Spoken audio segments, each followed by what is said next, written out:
we have Dr. M. Kalaivani, and she will be delivering a talk on pharmacopoeial standards for biosimilars.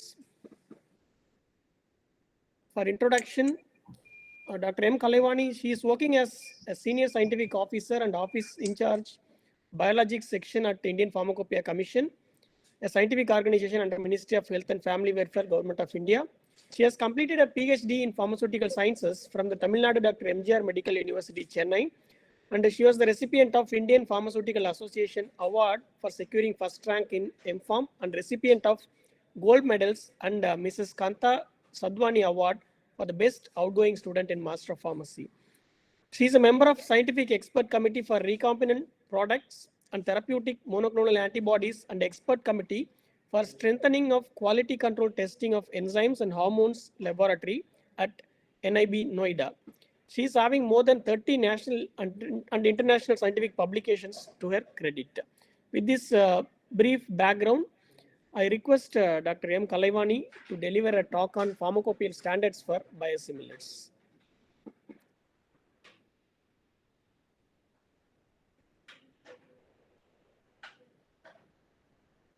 Yeah. Thank you, Dr. Somu. Am I audible?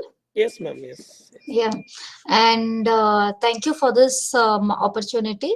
And should I share the screen or yes. it can? Okay. Yes, ma'am.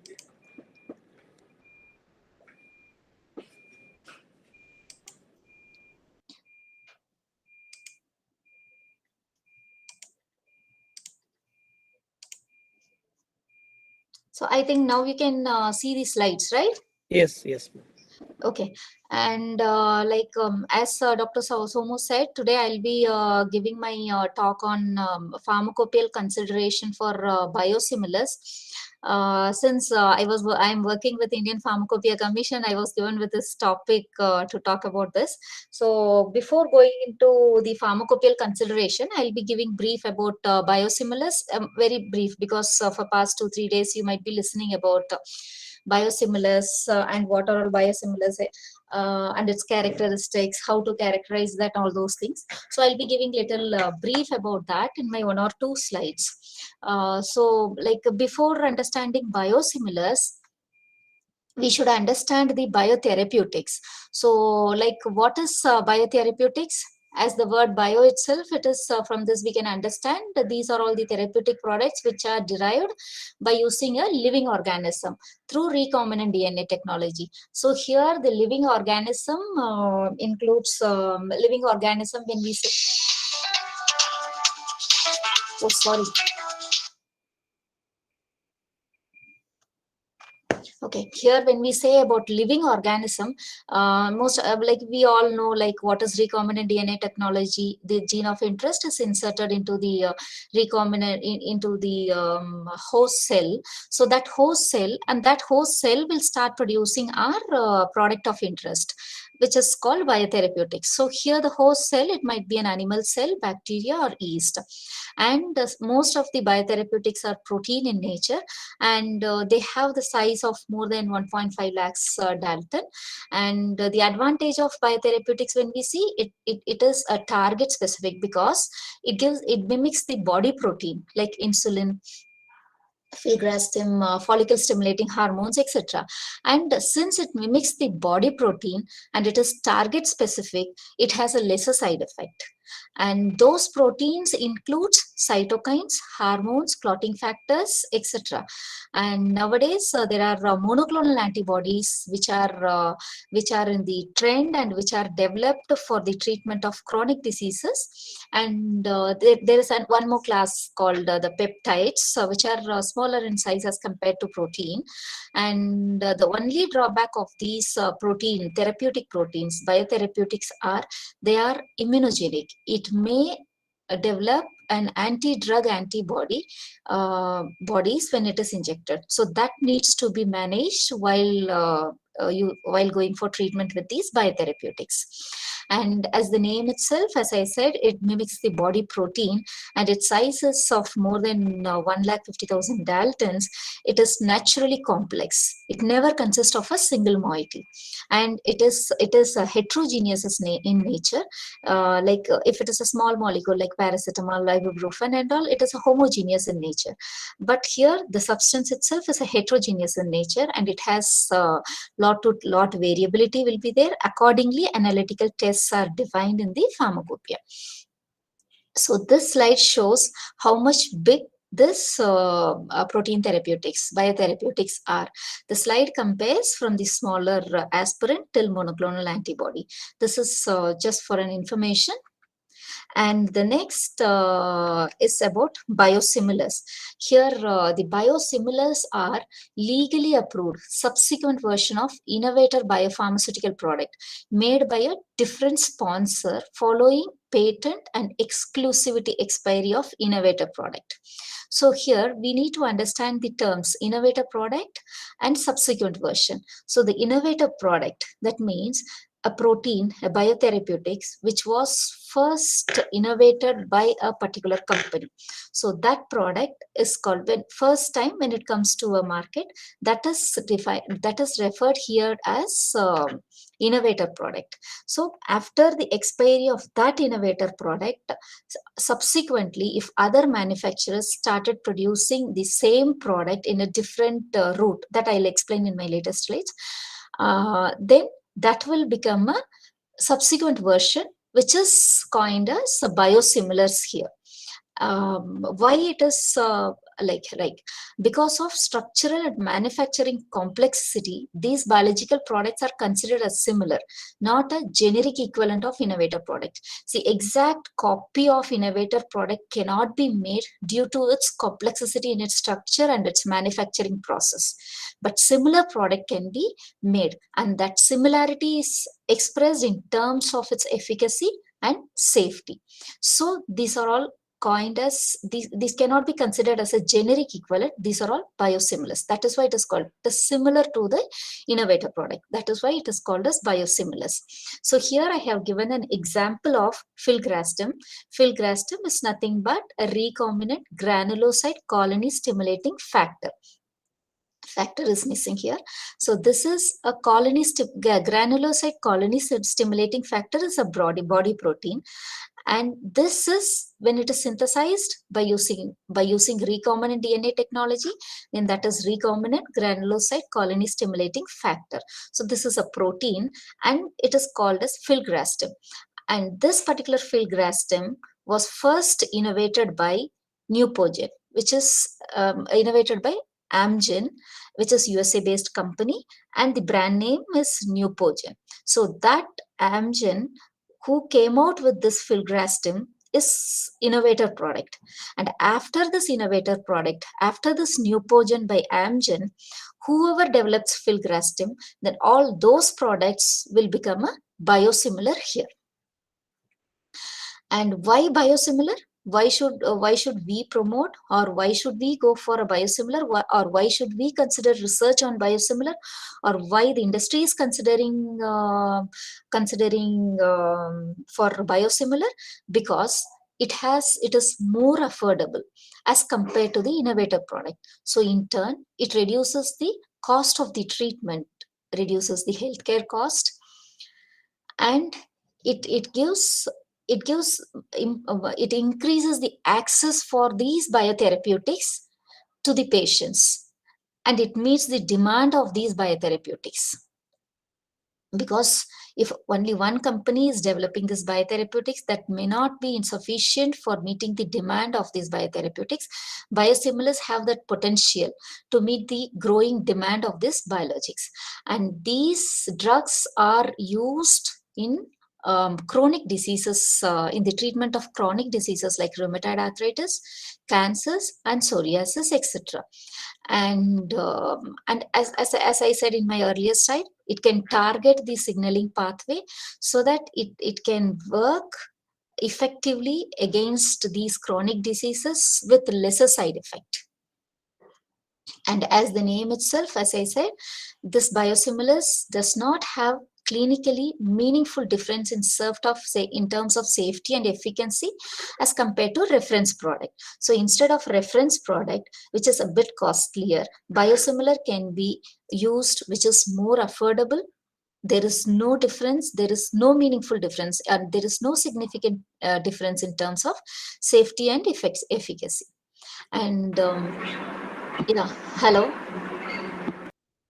Yeah. And the only minor differences is why we are telling it as biosimilar, not as a generic product. There are inactive components which are acceptable, which are allowed by the regulatory authority to be present in the molecule because of its inactive nature. It does not have any impact on efficacy and safety. So that minor differences is there. That is why it is coined as biosimilar, not as a generic equivalent. And worldwide, there are different terminologies used for this biosimilars: similar biotherapeutic product, follow-on biologics, subsequent entry biologics, similar biologics, and biosimilars. And all these terms refers to biosimilars. And in India, it is referred as similar biologics. Biosimilars are used in European countries. And with respect to the manufacturing of biosimilar, this slide shows where biosimilars are different as compared to the innovator product. The vector, as we know, in a recombinant DNA technology, the gene of interest is inserted into the vector, and that vector is inserted into the host cell, and host cell will start expressing the protein of interest. And now the vector may be different as compared to that of innovator product. Host cell, biosimilar manufacturers can use different cell expression. Production of protein, the protein should be same. If a biosimilar manufacturer is making an innovator product for filgrastim, the biosimilar should be filgrastim. Protein should be same, but the method, process, technique can be different. Protein recovery, different techniques can be used for protein recovery as compared to innovator product, and different techniques for purification can be used in biosimilar as compared to innovator product. Even for characterization also different analytical methods may be used, but the end product should be that particular protein, filgrastim. And that filgrastim, since because of its filgrastim or biosimilar, the meaning, there should not be a major difference in case of safety and efficacy as compared to the innovator product. And how worldwide, most of the regulatory authority are giving approval based on this approach, that is totality of evidence approach. Generally, for any drug to be approved in the market, there will be a lot of clinical studies will be there for the innovator product. But in case of biosimilars, that similarity is explained or expressed in terms of large varieties of analytical studies and non-clinical studies. And these analytical, non-clinical, clinical studies, everything through are comparative studies, like comparative analytical study. It should be compared. Biosimilar should be compared with innovator product by using huge varieties of analytical studies. And comparative non-clinical study, comparative clinical studies are performed to establish its similarity for innovator product. And there is then when we are talking about this biosimilars, we may have a question in our mind that can we interchange this biosimilar product instead of innovator product? See, for example, in a course of treatment, most of the chronic diseases needs more than 6 months treatment. So maybe the first month, if the patient is treated with the innovator product, can we change into the biosimilar product in the next month? For this, the answer is no. Most of the clinicians, they don't interchange the product. But in US FDA, they give an approval as interchangeability also. That means when US FDA provides an approval for interchangeability, that means that particular product can be interchangeable for innovative product, and that will not cause any effect on safety and efficacy for the particular treatment. So this particular interchangeability approval is given only by US FDA, remaining all other regulatory authorities are working on it. And when we talk about this regulatory framework, what are all the regulatory framework in case of biosimilars? The first, there is a need for reference with respect to WHO guidelines and international guidelines like ICH guidelines, etc. And then national regulation comes. In India, when we talk about national regulation, we have National Regulatory Authority, Central Drug Standard Control Organization, CDSCO, and we have state licensing authorities at every state. And before any approval of these biosimilars, the product is tested at Central Drugs Laboratory, and this is what the approval for the market comes. And then there are other regulations before it comes to the market. Those regulations are National Pricing Control Authority, Environmental Protection, Environmental Ministry, DST, DPT, and CPCA. So these are all the various regulations which needs to be considered for approval of biosimilars. Once approval is done, when the product is in market, what should be the quality of the product? That is defined by the pharmacopoeias. And that is defined by the pharmacopoeias. So what is the role of pharmacopoeias? As I said, it gives the quality standards for the pharmacopoeia. So what is quality standards? These are all, it is a general definition for a quality standard. That means a quality standard is a document that provide requirement, specification, guideline, or characteristic that can be used consistently to ensure that material, product, process, and services are fit for the purpose. That means if a particular drug is for a particular treatment, then that particular drug is fit for the treatment or not. That is defined by using quality standards, and it ensures its consistency also. And what is the need of standard? Why we need the standard? The reason is it provides the shared vision, understanding, procedure, and vocabulary needed to the expectation of the stakeholder. See, that means with one particular standard, everyone can understand this product. Everyone, before it reaches the consumer, whoever handles that product, they can understand what should be the quality of that particular product before it reaches the patient.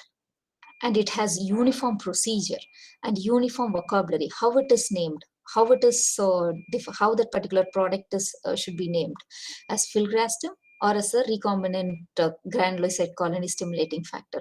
So that uniformity is maintained with the help of this standard.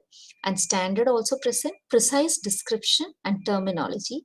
They offer an objective and authoritative basis for organization and consumer around the world to communicate and conduct the business. So because of these standards, the acceptance of the product is worldwide. Global acceptance can be achieved when the standards are prescribed and that standards are adopted. So in case of drugs, the standards are provided by Pharmacopoeia in any country. So as per WHO, World Health Organization, the Pharmacopoeia is defined as a legally binding collection of standards and quality specification for medicines used in the country or a region. So that means it gives a collection of standards and quality specification. What should be the method? What should be the limit? What should be the acceptance criteria? So that collection is called Pharmacopoeia. So in India, it is Indian Pharmacopoeia, which is a legally recognized as official book of standards for the drugs being manufactured or marketed in India. British Pharmacopoeia have a legal status within UK, including British Pharmacopoeia has a separate BP veterinary also, and European Pharmacopoeia also is accepted in the UK. And United States Pharmacopoeia is for US market, and their states must conform to the standards in USPNF. So by this, you can understand the legal status of the pharmacopoeias worldwide. Apart from these three, there are more than 40 pharmacopoeias which are available for each and every country. And those pharmacopoeias can be referred by using the link which is provided here. And if a country is not having a particular pharmacopoeia for their country, and they can adopt any other pharmacopoeia acceptable for us. They may adopt Indian pharmacopoeia, British pharmacopoeia, Japanese pharmacopoeia. It is up to their usage. And role of pharmacopoeial standards. Why we need this pharmacopoeial standards? Because these are all mandatory public standards and legally authoritative. And it provides independent assessment of identity, quality, strength, and purity of the therapeutics. Independent assessment means anyone tests that product, whether it is tested by the manufacturer or it is tested by regulatory laboratory or by the government analyst, everyone will do independent assessment for that particular product without asking for the method or standard. And because of these pharmacopoeial standards, quality of any therapeutics are at par with international quality standards, and it gives an integrated, harmonized testing into the public standard. It means whoever tests the product, everyone will test with the same method and with same acceptance criteria. And this scope of testing is from production till consumption. And it increases the access to quality drugs to the patient. Patient will have access for quality drugs, and it reduces the side adverse effect due to substandard drugs. Because of uniform costing of all the product, all the brands, the costing will be uniform. And how pharmacopoeial specifications for biosimilars are defined. For the pharmacopoeial specifications for biosimilars are defined to confirm quality of drug substance and drug product rather than establishing a full characterization. The pharmacopoeial specifications which are given in the pharmacopoeia for biosimilar only confirms the quality of that particular product. With those tests, we cannot complete full characterization of the product. That will not be sufficient. It is only for quality assessment of the product.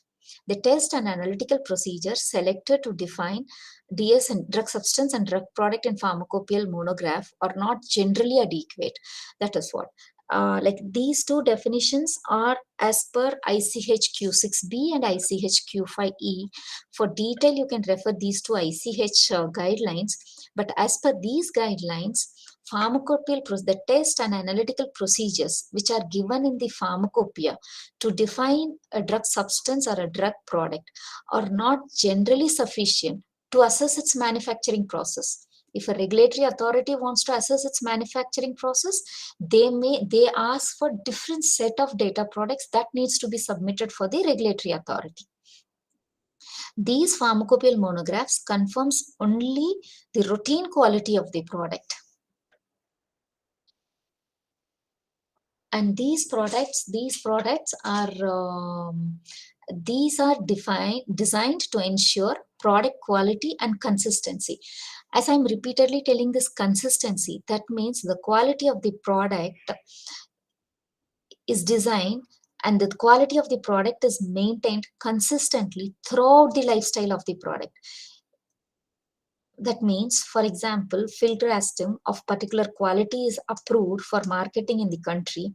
So till its expiry, it should meet that particular quality which is defined in the pharmacopoeia. This is what. So till the expiry of the product, the consistent maintenance of the quality is there. And it aims to determine identity, purity, and potency. So as I said, sorry.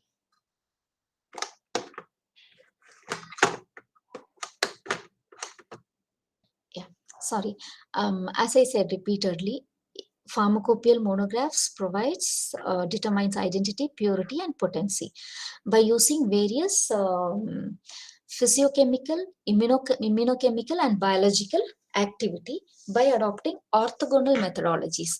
That means to understand the physiochemical property, there are few methods defined. To understand immunochemical property of these biological products, biotherapeutics or biosimilars, a set of methods are used, and for biological activity, a set of methods are used. So by using different orthogonal methodology, physiochemical, immunochemical, and biological activity are assessed. In turn, it gives the standards for identity, purity, and potency of that particular product.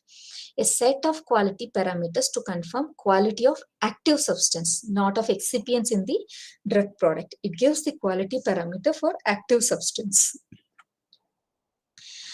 Is compliance to pharmacopoeial standard are sufficient for establishing biosimilar?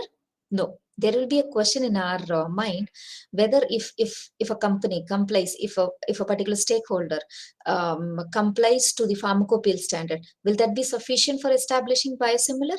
No, it is not. As I said, pharmacopoeial monographs ensures quality of the biosimilar, but compliance with this monograph will not demonstrate the biosimilarity. For demonstrating biosimilarity, there is a different guideline, and that as per the guideline, a different set of tests needs to be, analytical characterization needs to be performed. Although the monograph provide public standards for the quality of the medicinal product and their constituent, monographs are not sufficient to assess identity and similarity of the medicinal product that are required to establish comparability to the biosimilar. This is what, to establish a comparability with the innovator product, there is a need for a different set of a complete analytical characterization is required in the context of marketing authorization. Pharmacopoeial monograph ensures only the quality of the biosimilars. And for establishing a pharmacopoeial standards, the critical quality parameters which are considered are characterized, are shown here. Like there are product related substance. Product related substance means protein variant that have similar biological activity to that of a parent molecule. So such protein needs to be identified. To identify such protein variants, a set of analytical methods are prescribed in Pharmacopoeia. These are all product related substance, not similar, same as product. It is a related substance and which have similar biological activity. There are second one, the product related impurities. These are all product variants, but they don't have similar biological activity as that of parent molecule. So to understand these impurities, there are different sets of analytical methods are given. Apart from these two, the third category is process related impurities. As we understood that these biological products are produced through a biological system. So the biological system itself is a complex, and that process itself may have some impurities which are related to the biological system. So such impurities needs to be identified or assessed, quantified, and for that a set of parameters are given, and then comes the potency and appearance of the product. The first one, the product related substance or product variants, protein variants which are having similar biological activity. So to understand those, a set of analytical methods are prescribed under the heading identification in any pharmacopoeia. So the different sets of analytical methods which are used for identification of the product are peptide mapping, UV spectroscopy second derivative, Western blotting, SDS page and Western blotting, isoelectric focusing, size exclusion chromatography, capillary electrophoresis, and mass spectroscopy. These are all the various analytical procedures which are prescribed in the pharmacopoeia based on the product to identify the product variants that have similar biological activity to that of parent molecule. And when we see about the peptide mapping is the important analytical method which is given in most of for all the biotherapeutics. This peptide mapping is nothing but here in Pharmacopoeia it gives HPLC based peptide mapping, and here The protein is digested into peptides, and that peptide is separated by using column, and that peptide is detected here. So, and the peptide of the test sample is compared with the reference product, the reference standard. With this, we can identify that particular protein is present or not, that particular product is there or not. It is just for an identification. So this is a principal technique for confirming the protein's primary structure. And it can also analyze post-translational modifications like deamidation, oxidation, etc. And it can be, the peptide mapping can be used to understand disulfide bridge and free thiols also. And Western blotting, this is a very basic technique. I think nowadays most of the academic institutions, we are having this Western blotting.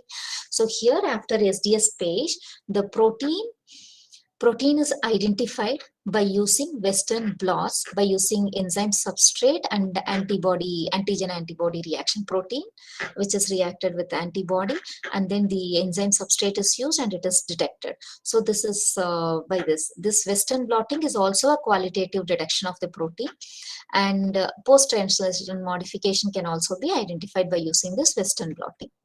And the next set of parameters which are given are quality product related impurities, the protein variants that do not have the similar biological activity. So these are all considered as impurities. So to understand the impurities, a set of analytical methods are given under the heading of tests in the Pharmacopoeia. So those under the test, there are various analytical methods are given, and those are related proteins by size exclusion chromatography, impurities with molecular masses, weight greater or lower than that of the product by using ion exchange chromatography, imaged capillary isoelectric focusing, charged variants by capillary electrophoresis SDS, and glycan analysis. And here, size exclusion chromatography is nothing but HPLC technique using a different column. So I'll be telling about glycan analysis, how much it is important, because this glycan analysis is not only important in the aspects of pharmacopoeia.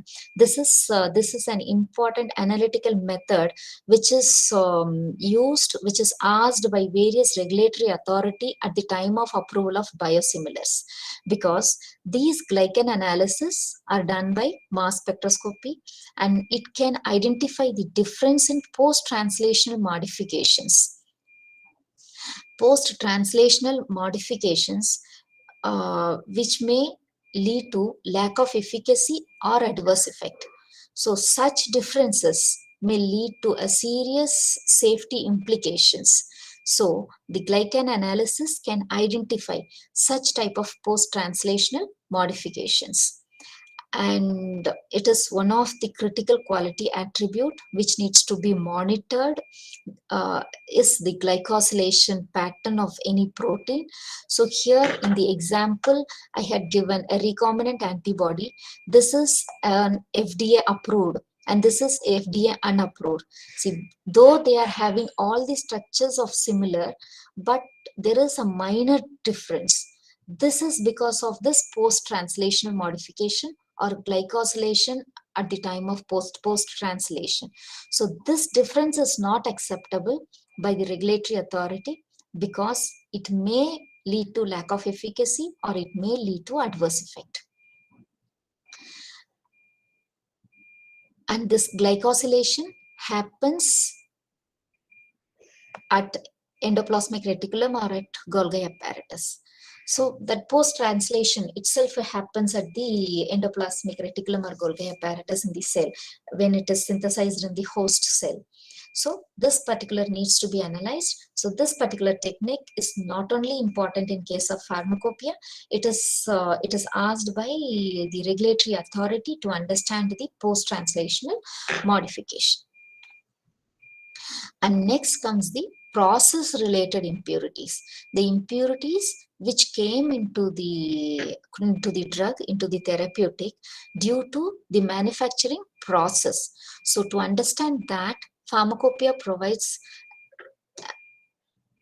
a set of tests to understand host cell protein, presence of host cell protein, presence of host cell DNA, what should be the limit for that protein, what should be the limit for that DNA, and then sterility testing and bacterial endotoxin test. These are all various tests. Apart from this, formulation related tests like osmolality, pH, and protein concentrations are need to be determined. And next comes the potency. Potency, of course, the potency is done in every product as per Pharmacopoeia. And the potency here for biotherapeutics, biosimilars are done by in vivo based, animal based method, or by using in vitro based, cell based assay, or for most of the product, for few of the products, HPLC based methods are also used. And appearance, a product, how it should appear, that is defined in the title of description. What should be the color, how clear it should be, if there is any presence of turbidity, how it should reflect. Such type of informations are given in the appearance. So this is basic about how pharmacopoeia works and how the pharmacopoeial parameters are established. So next I'll be giving about the Indian Pharmacopoeia. So like Indian Pharmacopoeia is a book of standards which are published by Indian Pharmacopoeia Commission, and it specifies the standards of quality for identity, purity, and strength of the drug imported, manufactured for sale, stocked, or exhibited for sale or distributed in India. That means if a particular drug product, including biosimilar, if it is approved for marketing in India, it should comply with the standards prescribed in the Indian Pharmacopoeia. This as per second schedule of Drugs and Cosmetic Act 1940. And this is the legal status of IP, Indian Pharmacopoeia, in drug regulatory system in India. And as per second schedule of Drugs and Cosmetic Act, the standards of identity, purity, strength specified in the edition of Indian Pharmacopoeia for time being in force, and such other standards may be prescribed. So the current Indian Pharmacopoeia is official as per Drugs and Cosmetic Act 1940, and in Rule 124 it is given, if a particular monograph is not present in the current pharmacopoeia, current edition of pharmacopoeia, then the immediately preceding edition of IP can be considered. And Rule 104 of Drugs and Cosmetic Act says how to abbreviate this Indian Pharmacopoeia, I.P. And the manner of labeling is given in the 96, and there it specifies the name of the drug should be the same as described in the mentioned in the Indian Pharmacopoeia. This is the regulatory status where IP is placed in the drug regulatory system. And who's publishing this Indian Pharmacopoeia, the Book of Standards? It is done by Indian Pharmacopoeia Commission, which is a scientific and standard setting organization under Ministry of Health and Family Welfare. So apart from publishing Indian Pharmacopoeia, IP also publishes National Formulary of India, provides IP reference substances, acts as National Coordination Center for Pharmacovigilance Program of India, and it analyzes new drugs, and it provides training. And this is what the services of IP. So to fulfill the intended purpose of monograph in Indian Pharmacopoeia, there is a need for reference standard. So that reference standard is also supplied by Indian Pharmacopoeia Commission. IPC develops, certifies, and supplies IP reference standard. And to promote rational use of medicine, IPC publishes National Formulary of India, and to monitor safety of the drug in the country, IPC acts as a National Coordination Center for Pharmacovigilance Program of India, PVPI. This is the journey of different IP edition. So here, like from 1955 till 2007 IP, it was published by IP committee. There was a committee, a group of experts for every edition, and they defined the monographs and the things. And that till 2007, it is by that committee. After 2007, the government of India felt the need for Indian Pharmacopoeia Commission, and they established this Indian Pharmacopoeia Commission as an autonomous body under Ministry of Health and Family Welfare, Government of India, and then given the mandatory responsibility of publishing this IP. So IP is published at the gap of every 4 years, and in between the main editions, there are addendums and erratas are published. Why addendums and erratas are published? Because the 4-year gap may not be sufficient to cope up with the need of improvement in the technologies and to correct the errors which are there in the current pharmacopoeia edition or main edition. So the addendums are published. And how monographs are considered, how drugs are considered for developing the monograph. Here, a set of inclusion and exclusion criteria are defined. The drugs which are used for national health programs, which are included in National List of Essential Medicine, drugs approved for marketing by CDSCO, that is National Regulatory Authority, fixed dose combination approved by CDSCO, and drugs considered appropriate by IPC. So these are all the drugs which are considered for development of monographs. And the exclusion criteria includes drugs which are banned in India or obsolete drugs. These drugs are deleted based on this exclusion criteria. And this is the monograph development process, how monograph is developed. For Indian Pharmacopoeia, the list of new monograph or revision are made based on inclusion and exclusion criteria, and the quality specification for those drugs are obtained from the stakeholders, of course from the manufacturers, and that quality specifications are verified at IP laboratory, and then it is put up for IPC, and the monograph is drafted, and then it is given to the IPC works with different expert working groups based on the product. So the expert working group analyzes the data and finalizes the monograph, and that monograph is reviewed.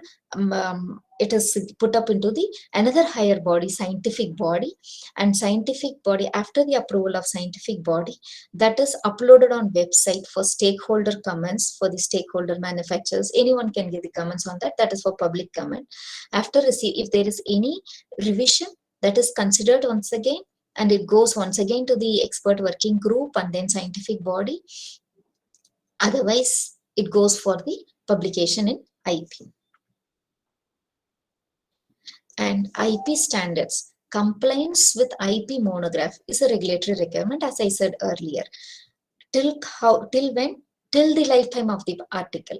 The quality should be at par with IP standards. The compliance with IP standards is mandatory till the lifetime of the article, till the expiry of the product. And how to understand or how to interpret the monograph? It should be in accordance with general requirement, testing methods, text, and notices pertaining to it.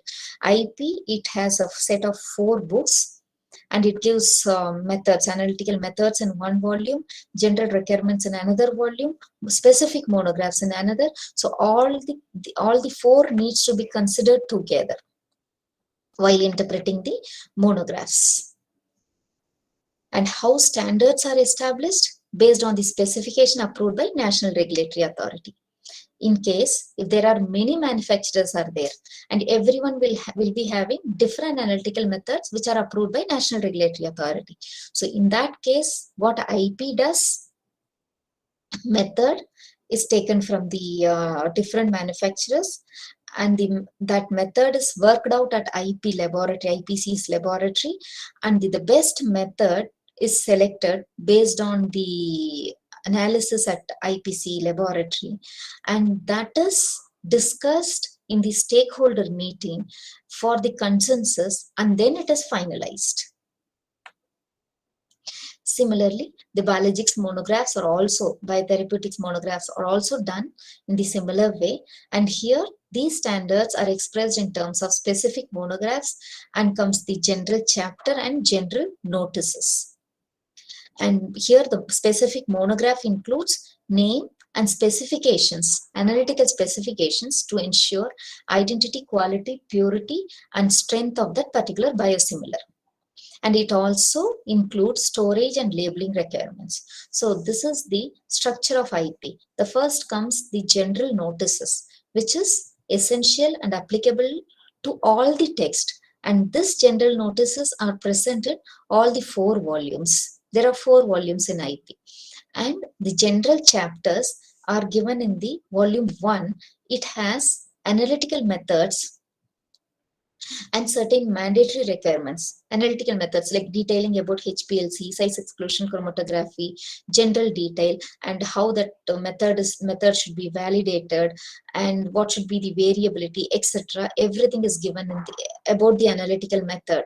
What are all the methods for biological identification? What are all the methods can be used for sterility, and a detail about bacterial endotoxin test. So such type of statistical, how to do statistical calculation. So such type of informations are given in the volume 1. And volume 2, 3 and 4 contains specific monographs which are specific to the particular drug product or drug substance. And these specifications are based on an approved specification, and it includes validated analytical method and its acceptance criteria. And apart from these 2 general chapter and specific monograph, there is a set of general requirements which are given in volume 2 and volume 3. And in volume 2, the general requirements means there are general tests which are done, which are needs to be performed for injectables, for tablets, for extended release tablets, for syrup, for dissolution tablets, so disintegration tablets. Such type of tests are given in the general requirements. And in volume 3, in case of biotherapeutics, in case of human vaccines, there are a general set of requirements which are given in the volume 3. And the interpretation of IP monograph must be in accordance with all general requirements, testing methods, text, and notices. To interpret a monograph, all these things needs to be considered together. We should not refer a specific monograph separately. And this is what the first I said, general notices. Here you can see it gives a general information. If a test is performed in animal, what are all the regulations needs to be done?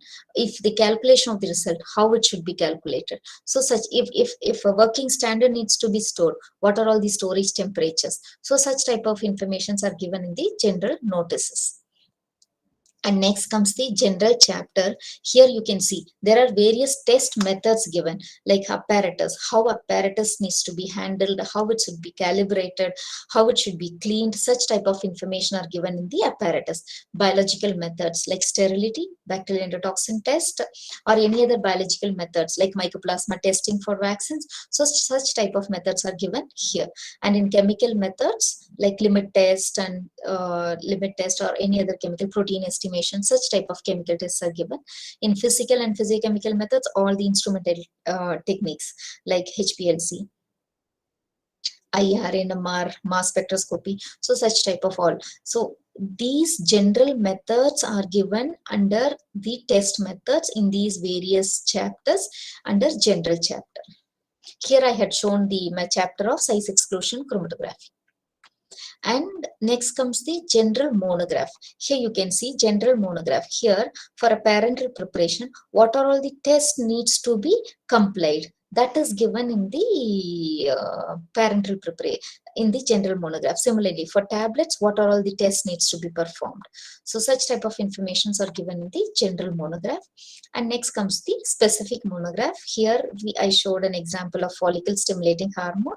When you see the name and its synonym if there is anything approved, and the structure of the follicle stimulating hormone, and then its basic chemical nature and its molecular weight and how it is produced, and process related impurities and its description, identification by various set and assay by various techniques, and tests. So such type of information which are specific to that particular product or drug substance is given in the specific monographs.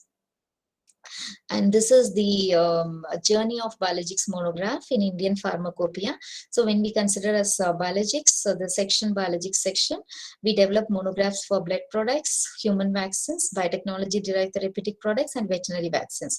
So this is what it is shown, how like currently in current edition of IP 2018, there is 41 biotechnology derived therapeutics, biosimilars, it is a biotherapeutics monograph. The monograph which is given under biotechnology derived therapeutic products, that is biotherapeutics, applicable for biosimilars also and for innovative product also.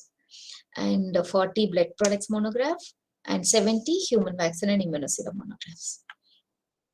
And in summary, IP monograph, it provides key quality attribute for any medicinal product in terms of its identity, purity, and potency. For biological medicine, key quality attributes are often more difficult to define. That is why it requires multiple and orthogonal tests.